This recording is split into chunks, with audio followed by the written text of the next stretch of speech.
제 나름대로 요거는 좀 꼭 공유해야 되겠다. 제가 원장으로 있는 한은 요 원칙 아래에서 영어정원을 이끌어 나갔으면 좋겠다. 운영했으면 좋겠다는 그 얘기들을 압축적으로 좀 하겠습니다.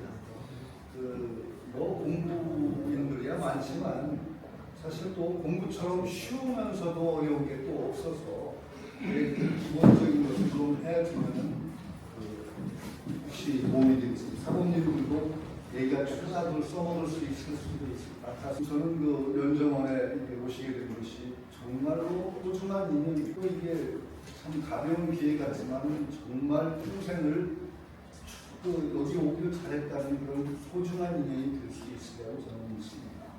그 자신하는 이유가 있습니다. 연정원 하면은 호흡을 말하는 조식법을 가르치고 실천하는 그런 단체죠. 조식을 배운다는 것이 얼마나 중요하고 정말 인생의 큰 그 복음입니다. 이제 기독교에서만 복음이라고 하는데 기독교의 전용 용어가 될 필요는 없죠. 복음이라는 건 무슨 소리예요? 복된 소식이라는 거죠. 정말로 이것이 복된 소식이 되는 이유가 있습니다. 이 호흡에 관해서 배우게 되고 인문하고 실천하게 된다는 것은 작은 일 같지만 정말로 소중한 일이 되고 삶을 이끌어가는 중요한 원동력 하나를 얻게 된다는 것이 틀림없다는 확신을 이 자리에서 우리는 가져야 될 것 같습니다. 왜 그러냐? 우리 평생을 이끌어갈 수 있는 참 큰 길, 우리를 궁극적인 경지로 이끌어갈 수 있는 큰 길을 우리는 대도라고 부릅니다. 큰 길이다. 세상에 대도라고 불릴 수 있는 그런 큰 길은 별로 없습니다. 그러나 이 호흡은 분명하게 자고로 대도라고 불려졌습니다. 중국에서도 그 금단대도 이런 이름으로 불렸고 말하자면 선도라는 것으로 불려졌던 대도입니다. 왜 이게 대도냐? 이것부터 분명히 해야 되겠죠. 이건 누가 말해도 당당하게 이것이 대도라고 말할 수 있는 요소가 있습니다. 뭐냐? 이 호흡이야말로 몸과 마음을 함께 이끌어가서 정말 우리를 궁극적인 경지로 이끌어갈 수 있는 거의 가장 최상승의 길이라는 것을 자고해야 됩니다. 그리고 이 자리에서 이제 확실하게 말씀을 드릴 수가 있습니다. 우리가 삶에서 우리가 잘하자고 하는 게 뭡니까? 몸과 마음을 건강하게 합니다. 몸과 마음을. 결국 우리가 잘 산다는 것은 몸과 마음을 건강하게 사는 것이 참 잘 사는 길입니다. 뭐 올림픽에서는 뭐 튼튼한 몸에 튼튼한 건강한 정신, 건강한 몸에 건강한 정신, 이거 사실은 잘못된 말입니다. 그게 원래 히포크라테스가 했을 때는 건강한 몸에 건강한 마음이 깃들기를 하는 기원의 말입니다. 건강한 몸이라고 해서 건강한 정신이 깃드는 건 아니에요. 건강한 몸은 건강한데 엉터리 사람도 많고 사실은 평생을 불구로 지내면서도 아주 그 맑은 영혼과 건강한 마음을 지켰던 분들이 있어요. 그러나 기본적으로 몸이 건강하면 마음도 그만큼 건강할 수 있는 가능성이 많아지는 건 틀림없는데 하여튼 인생의 목표라고 하면 건강하게 몸과 마음을 갖고 나가는 것이 대도입니다. 이것이. 이 건강한 몸과 마음을 갖고 나가는 것 이상의 길이 어디 있습니까?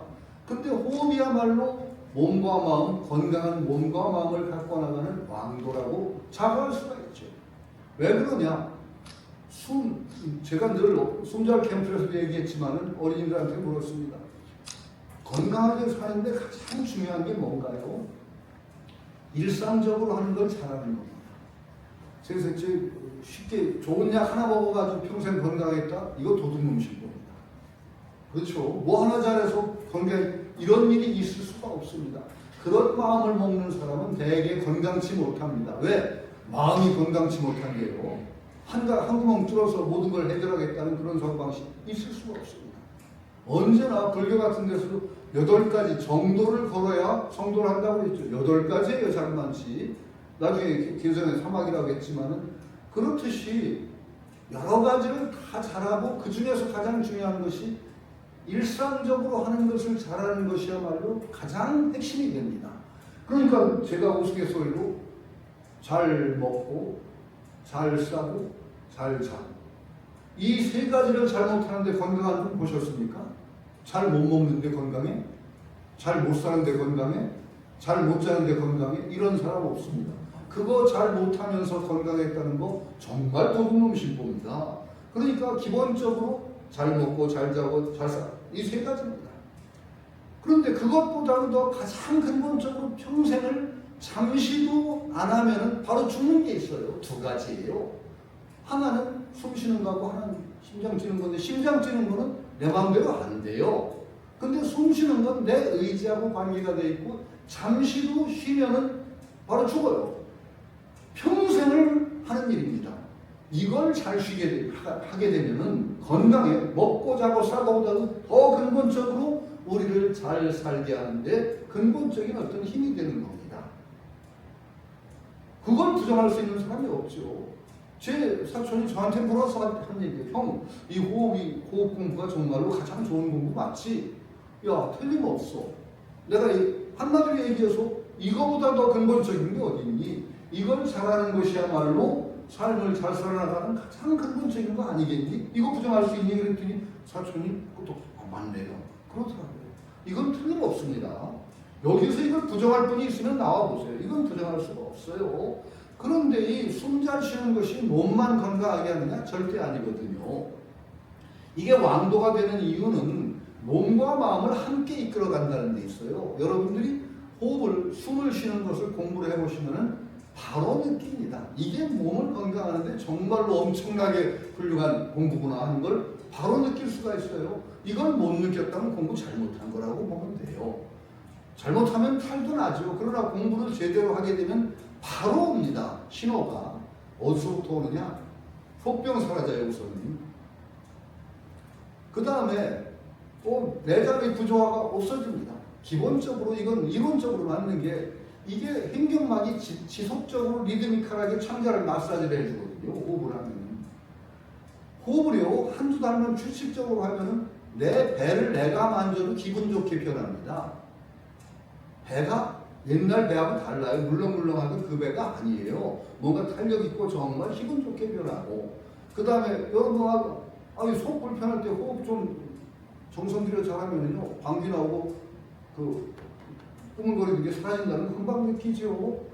그 다음에 머리가 맑아져요. 수승화강이 저절로 이루어지면 젊은 시절에는요, 조금만 하면 배에 따뜻한 기감이 와요. 이거 안 오면 정성 들여 안 한 거고 잘못된 공부를 한 거라고 보면 돼요. 그 정도로 명확하게 옵니다. 호흡을 정말 맛을 들여서 제대로 하게 되면 이 공부가 정말 훌륭한 공부라는 걸 알게 되고 몸에 우선 좋다는 걸 바로 느끼게 됩니다. 그런데 이게 몸에만 좋으면 이게 왕도라고 안 부르겠죠. 마음에 좋습니다. 정신에 좋습니다. 이 호흡은 정신의 표상입니다. 호흡이 거친 사람이 마음이 맑고 집중될 수가 없습니다. 오죽하면은 흥분돼서도 틀어진 상태를 표현할 때 우리가 시근벌떡한다고 할까요? 호흡이 시근벌떡한다. 그리고 건강 안 좋은 사람은 호흡이 깊고 길 수가 없어요. 절대로 안 됩니다. 마음 상태가 딱 안정되고, 이제 장자 같은 데는 태정이라고 합니다. 태정이라 큰 태자에다 정한 안정된 정자. 태정하게 되면 마음이 오서 딱 태정하게 되면 호흡이 달라집니다. 장자에서는 어떻게 그게 길고 깊은 호흡을 형용하다 보니까 종식이라고 했을까요? 발꿈치로 숨을 쉰다고 그랬어요. 그건 진짜 발꿈치로 숨 쉰다면 그 사람 죽어요. 그건 거짓말이에요. 아니, 발꿈치로 숨 쉬는 사람은 없어요. 그러나 왜 그렇게 표현되느냐? 발꿈치에 들어가는 듯한 깊은 호흡이 이루어집니다. 이 장자는 종식법이라고까지 표현하고 있죠. 그 정도로 정신 상태가 호흡에 반영이 됩니다. 그리고 역도 성립합니다. 호흡을 잘 다잡으면 마음이 바로 집중이 되고 가라앉습니다. 그건 징표가 나타나는데, 여러분들이 뭔가 마음이 딱 집중됐을 때 호흡을 한번 반성해 보세요. 어떤 사람이 알던 이름이 기억이 안 나, 누굴까 하는 순간에 호흡을 한번 체크해 보세요. 호흡이 일단은 거칠지 않고 딱 안정이 되고 줄어듭니다. 이게 막 가늘게 곱게 됩니다. 가늘고 고운 호흡은 정신 집중과 밀접한 관계가 있고, 정신 집중하면 그 호흡이 그렇게 될 뿐 아니라 정신을 집중해서 호흡을 곱게 하고 길게 하면 마음도 그렇게 됩니다. 그러니까 호흡 하나를 잘 잡으면 그야말로 몸과 마음이 이끌려옵니다. 이 공부 이상 이것처럼 좋은 공부가 어디 있어요? 늘 평생을 하는 일 하나 가지고 몸과 마음을 함께 이끌고 갈 수 있는 공부, 이걸 왕도라고 하면 누가? 다른 공부가 어떤 게 왕도가 되겠습니까? 여기에 대한 자신감을 확실히 가지고 여기에 한번 발을 디뎌본다는 그런 마음을 가지시면 이게 평생을 좌우하는 중요한 계기가 된다는 겁니다. 그리고 이 공부법은 유불도를 막론하고 어디서나 했던 공부라는 것도 충분히 제가 자신 있게 말씀드릴 수가 있습니다. 무슨 도교에서는 기본적으로 호흡이 근본이에요. 도교 나중에 중국 도교도 그렇고 불교에서도 호흡을 근본으로 했습니다. 수식관이라고 하는 게 두 가지가 있어요. 불교에서 첫 번째는 기본으로는 쇠물숫자 호흡을 헤아리는 수식관을 했고 조금 익숙해지면 숨의 의식을 따라가는 수식을 했어요. 다른 숫자 수식을 했어요. 이 호흡 공부가 가장 기본이었습니다. 불교에 보면 불교의 흑역사가 하나가 있습니다. 이 불교 뭐 흑역사 얘기할 건 아닌데 그 석가모니가 몸은 더러운 것이니라 이런 얘기를 하셨어요. 그리고 몸에 대한 애착을 빼기 위해서 사람이 몸에 너무 집착을 하거든. 제 몸에. 그러니까 몸이라는 건 형편없는 이 가죽 주머니에다 고름 주머니에다 뭐 이런 식으로 부정관이라고 그래요. 몸을 더러운 것으로 관조하는 겁니다. 이건 뭐냐? 사실은 몸에 대한 집착을 떼기 위한 아주 방편이에요. 그런데 이 방편을 얘기했더니 이게 사고가 났어요. 불교는 참 솔직하게 사고를 기록했더라고요. 중이 80명인가 죽었어요. 참 큰 사고예요. 이 염세적인 몸이 더럽다는 데서 몸에 집착하는 게 거꾸로 작동해서 염세적인 느낌에 빠져가지고 자살하고 남한테 부탁해서 나 죽였다고 80명이나 죽었습니다. 이 일장에 기록되어 있습니다. 불교의 흑역사 중에 하나입니다. 그때 석가모니가 그걸 공부시켰습니다. 그리고 가르쳤던 게 뭐냐? 수식관을 하는 것입니다. 일장에 나옵니다. 바로 부정관 하지 말고 수식관 해라. 이 그만큼 중요한 석가모니의 어떤 그 불교 교단 역사에 나오는 얘기 정도로 숨 쉬는 공부가 그만큼 중요한 공부라는 건 틀림없었습니다. 우파니샤드 같은 데서도 숨을 그렇게 중시했습니다. 인도처럼. 요기들도 마찬가지입니다. 유가들은 안 그랬나요? 유교에서도 조식했습니다. 나중에 정의천 정명도 같은 이는 앉아서 이 호흡 공부 비슷한 걸 하는 사람만 보면 그렇게 좋아했대요. 정명도가. 그만큼 유식에서도 타자 공부가 기본적인 공부법, 수양법이었던 건 틀림없습니다. 유불도를 막론하고 이 호흡은 몸과 마음을 이끌어가는 가장 중요한 공부 수단이었다. 이걸 틀림없이 저는 자신 있게 얘기할 수가 있습니다. 그러니까 이 공부를 한다는 것은 여러분에게 큰 복이 되는 겁니다. 복음입니다. 복된 소식을 이제 제가 전하는 거라고 말할 수가 있죠. 기독교처럼 이제 뭐 종교적인 아니지만 어쨌든 간에 그런데 이 호흡을 말하는 데가 엄청나게 많습니다. 뇌호흡도 있고 많아요. 그런데 우리 연정원은 그렇게 알려져 있지 않지만 그래도 이 호흡법의 적어도 과거를 몰라도 이 근현대에 들어와서는 호흡법을 가르치는 종갓집이 바로 연정원이라는 것도 또 자신 있게 말씀드릴 수가 있습니다. 종갓집이 틀림없죠. 이 호흡이라는 것이 단학이라고 해가지고 쭉 알려지기도 하고 많이 보편화되기도 한 계기가 뭐였습니까? 선도설 단이었습니다. 그게 100만 부가 나간 책이고 그 출판 역사에 대해서 그 뒤로는 나왔는지 모르지만 그 이전에는 없었습니다. 선도설 단은 그 이전에 없던 정말 초히트작입니다. 그 당시에 그걸 안 읽은 젊은이들이 거의 없을 정도이고 그걸 읽고 전부 민족적인 자긍감을 가지게 우리 민족에 대한 자긍심을 가지게 되고 그리고 이게 호흡 공부, 이게 조식 수련의 어떤 그거에 상식을 가지게 됐습니다. 그래서 나중에 단학이라는 이름이 보편화되고 한 것도 바로 그 연정원, 권태훈 어르신의 가르침이었습니다. 이게 한국 근현대 조식 수련의 말하자면 원조라고 말할 수가 있는 게 틀림없습니다. 근데 그 어른께서는 그렇게 요란스럽게 가르치지는 않으셨어요. 요란스럽게. 정말 자연스럽게 하라고 하다 보니까 요란스럽게 상업적인 성격을 안 띠다 보니까 연정원이 어디 뭐냐 하는 걸 잘 모르는 분도 있습니다.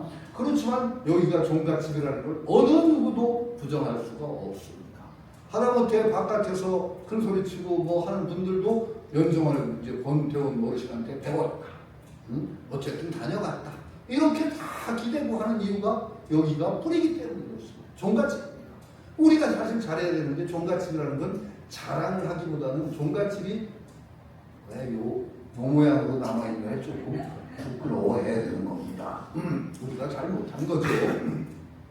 종갓집으로서는 그러나 위상이 있습니다. 우리는 그동안 그렇게 못 컸던 것은 요란스럽게 상업성을 안 띄고 했기 때문에 그런 이유도 있습니다. 그리고 정말 걸출한 공부인이 여기에서 배출되지 못했다는 자책감도 있습니다. 앞으로는 배출되리라고 저는 믿습니다.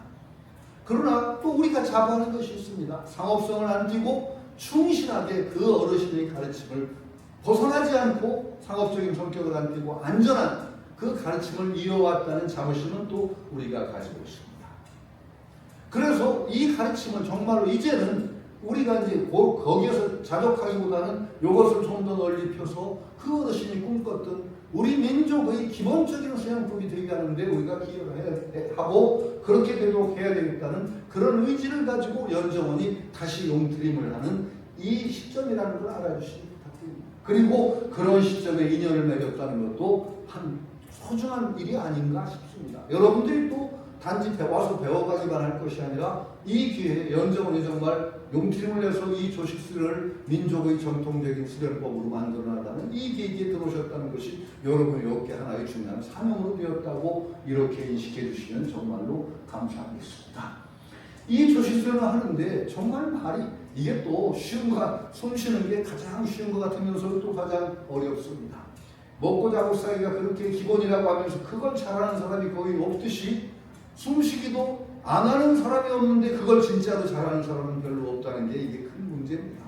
그러니까 정말 소식 수련 잘못하면은 북창결에 나오죠. 용어결에 이거 하려고 하다가 역득 장생일 하다가 반치 여자 거꾸로 여자라는 자가 정말 많다. 이건 잘못된 조식을 하면은 정말로 위험한 것이 많습니다. 또 이 잘하기가 어려운 겁니다. 그래서 그만큼 우리 공호 어르신이 안전선으로 딱 가르쳐 준 것을 지켜나가는 것이 필요하다는 거죠. 그래서 단계를 쭉 공호 어르신 잠심수련부터 시작해가지고 쭉 그 16법 쭉 설정해놓은 그 단계를 정말로 차근차근 안전하게 행하게 해야 된다는 거죠. 잠심수련부터가 이제 우리가 이제 초심자들에게는 그게 쉬운 게 아닙니다. 마음을 가라앉힌다는 거 어떻게 가라앉히냐? 정말로 마음 가라앉히기가 쉬우면은 다 성인 돼요. 이게 잠심이 사실은 성인이다 끝입니다. 조식을 해서 잠심이 되는데 또 조식을 제대로 시작하려면 참심부터 해야 된다는 게 이게 문제죠. 근데 잠심 수련에 늘 제가 처음 들어오는 분한테 조언 드리는 게 딱 한 가지가 있습니다. 너무 용쓰지 마라. 용쓰지 마는 게 기본입니다. 잠시는 원래가 마음을 방아착이라고 해서 놓는 데부터 시작합니다. 툭 그 욕심을 버리고 용서서 잘하겠다는 그 마음부터 툭 내려놔야 됩니다. 그리고 잠시면서 정신 모아서 정신을 또 갑자기 하겠다고 욕심 부리는 사람 그거 병됩니다. 예전에 사실로 그런 일이 있었습니다. 공부하려고 잠시만한다고 마음 집중하려다가 마음 집중이 안 되니까 막 광증이 일어나는 분들이 있어요. 그래가지고 잘못된 사람들이 있습니다. 제가 직접 봤습니다. 그 현장을. 절에서 공부를 하러 들어갔는데 한밤중에 하고 째지는 비명소리가 들렸어요. 그 조선 교수님이 저한테 쫓아 성분 내 옆방에 이상한 놈 있는 것 같으니까 가볼래? 이상한 놈 있으면 당신이 가야지 나를 가라고 그래. 그때 제가 좀 도사기가 많았거든요. 그게 뚝 들어갔어요. 그랬더니 방구석에 어느 거 앉았는데 청소 중얼중얼하면서 막 도둑질하고. 근데 이게 이유가 있어요. 낮에 스님이 설법을 했는데 마음을 도둑맞이지만 안 된다. 마음을 도둑질하자는 게 6가지 감각기관이 네 마음을 계속 도둑질하라고 했다. 원숭이가 방해주고 가만히 있으려고 해도 눈이라는 창문에서 원숭이가 마음을 뺏어가, 귀가 뺏어가, 코가 뺏어가, 6가지 감각기관이 뺏어가서 마음을 도둑질하라고 했다. 그러니까 도둑맞지 말아라. 좋은 말씀이죠. 이 친구가 마음을 도둑맞지 않아 보려고 방구석에 앉아서 열심히 마음을 지키려고 용을 썼는데 안 되잖아요. 계속 소리 들려. 그러니까 이 광증이 나가지고 하고 소리를 지르는 거예요. 제가 후려서 갈겼어요. 제가 잘 때가 사람 옛날에 후려가 정신 차리는 것이. 이미 그걸 안 들으려고 하는 순간에 마음을 뺏겼잖아. 응? 저것을 안 들어? 어떻게 저것 하는 순간에 벌써 뺏기고 그 다음에 어떻게 하느냐 이 바보 같은 놈아. 공부를 거꾸로 하는 것이야. 길자 끌고 나. 너 그게 공부하면 미친다. 이게 왜 그러냐? 당연해요. 그래서 초심자들이 가장 우선 잠심에서부터 걸리는 고거비를 넘어야 되는데 잠심을 하려고 딱 앉으면 어떻게 되느냐? 없던 잠이 더 끌어요. 그걸 넘겨야 돼. 왜 그러냐? 그걸 당연하다고 얘기해야 됩니다. 왜 그러냐? 우리는 지금 여러분 사고가 생각이 얼마나 들끓는지를 몰라요. 팥죽보다 더 요란하게 끓고 있어요. 쉽게 얘기하면 폭포처럼 흐르고 있어요. 생각이 거센 물결이에요. 그런데 왜냐? 그때는 우리가 함께 떠다녀. 차를 타고 달리면 차 속도를 못 느끼죠. 우리는 그 거센 마음의 파도에 함께 타가고 있기 때문에 그 파도와 물결을 못 느낍니다. 근데 이 공부를 잠심을 하려고 공부를 하려고 딱 하는 순간이 어떤 순간이냐? 그 속에서 멈춰보려고 하는 거예요. 그러면 그동안 느껴지지 않았던 물결이 다 느껴져요. 그러니까 이게 웬 잡념이 더 이렇게 늘어나? 그래가지고 그걸 없애려고 하는 그것도 잡념이야. 그래가지고 계속 더 끌어서 그놈과 용 쓰면서 싸우려고 하면 절대 못 이깁니다. 그래서 제가 충고를 싸우지 마라. 용 쓰지 마라. 어떻게 해야 되느냐? 그냥 잡념이 일어났으면 또 잡념 일어났네? 그러고 하던 일을 하는 겁니다. 그러니까 잠심도 호흡으로 하는 게 제일 빨라요. 어디다 자기가 마음에 아무것도 없을 수가 없어요. 무타념 무타상이라고 하지만은 타념 타상 상이 없는 상태가 없어요. 마음은 그걸 갑자기 이루려고 하는 건 정말 도둑놈심보예요. 한 군데 마음을 두는 것으로 시작을 합니다. 그것도 호흡에다 두는 게 제일 빠릅니다. 호흡 공부기 때문에 그 호흡에다 가만 또 마음이 나왔어. 그럼 호흡에 다시 그럼 또 계속 옵니다. 그냥 이걸 버리려고 하지 말고 하던 일을 계속합니다. 그러면은 차츰 흐름이 줍니다. 물결이 줍니다. 그러면 자기도 모르게 잠심으로 된다는 용 쓰지 말라는 걸 처음으로 잠심에 저는 요구를 합니다. 잠심부터. 이것에 걸려가지고 넘어지는 분들이 많기 때문에 저희가 이 얘기를 드리는 겁니다. 일단 잠심이라는 것도 한 군데 차분하게 그냥 마음을 둬보는 겁니다. 방아착이라는 것도 어르신은 방아착 그거 여기다 마음 두는 거야. 이래. 방아착. 착자를 그분은 원래 착은 의미가 없는데 놓을 방자 아래로 놓는다. 그 착 여기다 마음 붙이는 그렇게도 말씀을 하신 적도 있어요. 그러나 꼭 여기다 마음 붙이는 거 아니고 일단은 마음 한 군데 두는 것으로부터 시작하면 차츰 파도가 가라앉으면서 잠심이 됩니다. 잠심이 되면서부터 바로 또 정신의 불고가 나타나서 뒷머리가 시원해지고 여러 가지 현상들이 일어나는데 그건 여러분들이 하다 보면 자연히 느끼게 되는 것들이 현상들이 있으니까 그것이 공부에 재미를 붙이게 하는 조그만 조미료처럼 됩니다. 그걸 이제 찾아가실 수가 있습니다.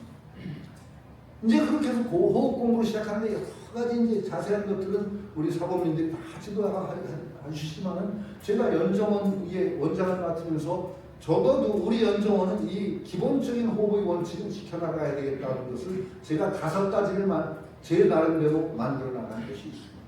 이건 그냥 어르신이 하던 얘기를 정리할 겁니다. 첫 번째가 뭐냐? 이 공부를 시작할 때 도덕성이 필요하다고 했습니다. 아주 왜 갑자기 뜬금없이 도덕성이냐? 올바른 마음 가지지 않고 공부하지 마세요. 제발. 여기 와서 갑자기 한 구멍 뚫어서 뭔가 얻어보려고 하는 그런 터무니없는 욕심 가지지 마세요. 그리고 기본적으로 훌륭한 사람이 되겠다. 여기 어르신 가르침대로 홍익인간 나라는 존재가 있음으로써 주변이 편안해지고 따뜻해지고 더 나아가서는 우리 사회가 나라는 존재가 있으므로 좀 더 밝은 사회가 되고 우리 국가 민족이 좀 더 나라는 존재가 있음으로써 좀 더 훌륭한 세상이 되는데 기여하는 사람이 되겠다. 이 마음부터 가지셔야 됩니다. 그리고 호흡이 바로 그런 힘을 주는 또 마음을 또 열어가는 그런 공부라고 생각하시고 들어오셔야 됩니다.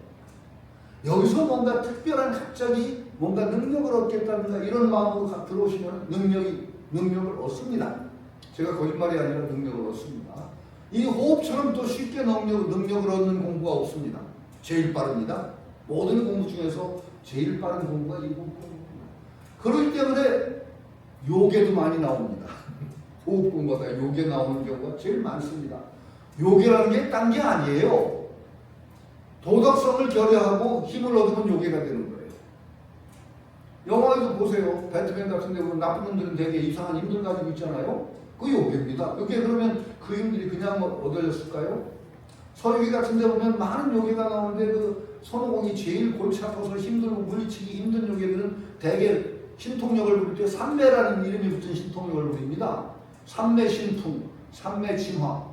바람 부리는데 삼매의 바람을 부려, 불을 부리는데 삼매의 불을 부사해. 손오공이 죽을 고생을 하죠. 삼매가 뭡니까? 마음 집중입니다. 마음 집중을 통해서 얻은 능력들이에요. 마음 집중은 뭘 위해서? 대개 호흡 공부나 이런 걸 통해서 얻습니다. 그런 능력이 생깁니다. 도덕성을 결여하면 그런 요괴를 양산한다는 거죠. 우리가 요괴 되려고 공부하는 거 아니죠.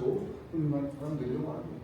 그리고 도덕적인 훌륭한 마음을 먹고 정말 마음이 딱 잡히는 순간에 어떻게 되느냐?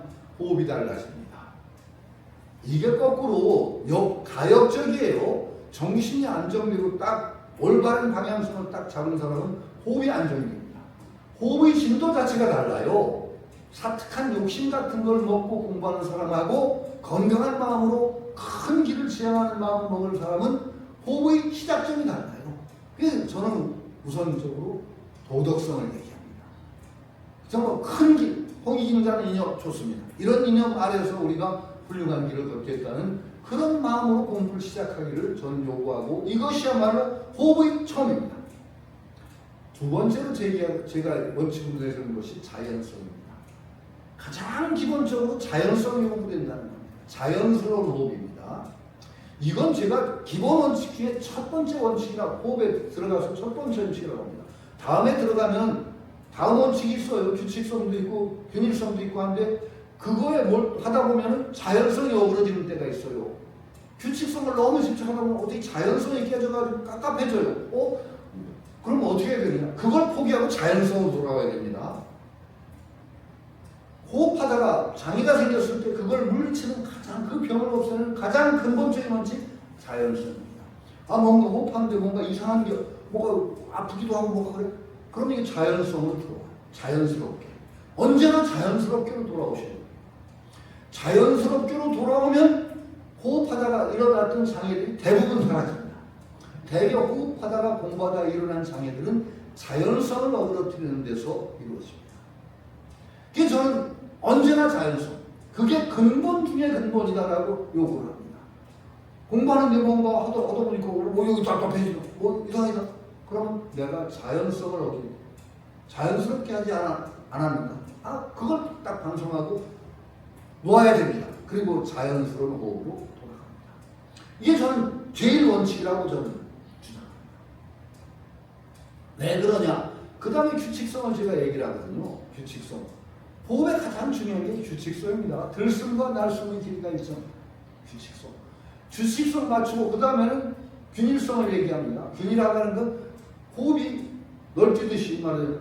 들으실 때는 세게 들으셨다 나중에는 가늘어진다 이러지 말고 들으실 때 그 균일함이 쭉 유지되는 호흡을 하라고 요구를 합니다. 그런데 그렇게 하다 보면은 밀밀면면을 얘기하잖아요. 많은 분들이 여기에 걸려서 밀밀면면하다니까 밀밀하게 하다니까 콧구멍 하나 막고 해야 되는 거 아니야? 이게 비유입니다. 비유. 이렇게 하면 호흡량이 줍니다. 자연스러운 호흡이 아니게 되고 너무 밀밀면면에 매달리다 보면 자연성이 깨지는 경우가 많습니다. 자연성을 유지하는 것이 근본이라는 걸 잊고 밀밀면면에 매달리면 자연성이 깨집니다. 그러면 병이 나옵니다. 우선 자연스러운 가운데 밀밀면면이 이루어져야 됩니다. 차츰차츰 그래서 호흡량이 줄어들면 안 되고 자연스러운 그리고 복식 호흡으로 가기 전에 가슴 호흡을 많이 버리는 분들이 많아요. 그 호흡량이 줄게 돼요. 자칫하면. 그럴 때 저는 자연스럽게 하라고 합니다. 자연스럽게 하는데 어떻게 하느냐? 우리가 하품할 때 생각하고 우리 몸에 노폐물이 쌓이고 했을 때 내보내는 가장 기본적인 자연스러운 호흡이 뭐예요? 하품입니다. 하품을 딱 하품을 영상해 보면 폐로 호흡이 쑥 들어옵니다. 그 자연스러운 호흡입니다. 우리가 생리적으로 하품이라는 현상이 일단 호흡을 통해서 우리 몸에 이것을 배출하는 생리적인 현상이거든요. 그렇듯이 우리가 자연스럽게 폐와 배를 함께 활용하는 자연스러운 호흡을 하는 가운데 말하자면 규칙성 첫 번째가 들숨과 날숨을 일정하게 합니다. 너무 그런데 처음에 거기에 매달리다 보면 너무 억지로 일정하게 하면 호흡이 딸리니까 억지로 하다 끌어가다 보면 어떻게 돼요? 병납니다. 그런 때는 규칙성을 포기해도 자연스럽게 풀어줘야 됩니다. 차츰차츰 하다 보면 이게 자연스럽게 되죠. 자연성을 기본으로 하고 그 다음에 규칙성을 따집니다. 들숨과 날숨이 일정한 게 가장 또 기본 원칙이 됩니다. 자연성 밑에서 그 다음에 균일성입니다. 왜? 이 균일성이 사실은 굉장히 어렵습니다. 나중에 공부가 이제 깊어지다 보면 여러분들이 정말 호흡을 보는 듯한 느낌이 들 때가 있습니다. 그 누에고치에서 실이 뽑아져 나오시고 코에서 호흡줄기가 쫙 그냥 가늘게 푹 번져나가는 것을 눈으로 보는 듯한 느낌이 있어요. 봐요. 그건 뭐냐? 호흡이 그만큼 고르게 나가는 겁니다. 가늘고도 고르게 쭉. 그런 시험이 옵니다. 나중에 그건 상당히 이제 호흡을 해보면 느낄 수가 있어요.